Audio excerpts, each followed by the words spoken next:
එතකොට මේ මංගාව ඡායාරූපයක් තියෙනවා එක හන්දියක හරිද නිර්වස්ත්‍රව අල්ලව පුද්ගලයෙකුට ජනතා විමුක්ති පෙරමුණේ ආධ්‍යාත්මික නායකයා පයින් ගහන හැටි මේ තියෙන්නේ පයින් ගහන. එතකොට මේව හරිද?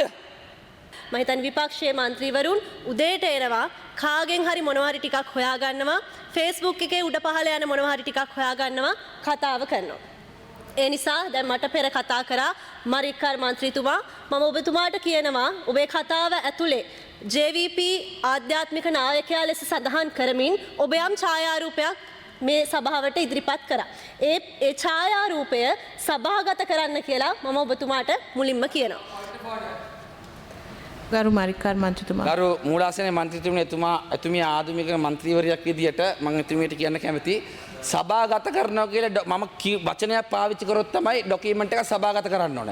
එහෙම නැතුව මේ පෙන්වුවා කියලා සභාගත කළ යුතු නැහැ. ඒ නිසා පොඩ්ඩක් ඉල්ලද ස්ටඩි කරලා එන්නේ. මේ පාර්ලිමේන්තුවේ රීති ස්ටඩි කරලා එන්න කියන පොඩ්ඩක් ඉල්ලෙවලා. ගරු හසාරා ලියනගේ මන්ත්‍රීතුමිය.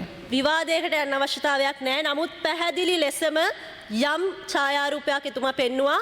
ඒක ඇත්තනම් ඔබට විශ්වාසය තියෙනවා නම් ඒක සභාගත කරන්න කියලා තමයි මම ඉල්ලා සිටිනේ. කලින් කතා කරපු SM මරික්කාර් මන්ත්‍රීතුමා ෆෝන් එක මෙහෙම පෙන්ලා ඉවරලා මොකද ෆොටෝ එකක් පෙන්නුවා.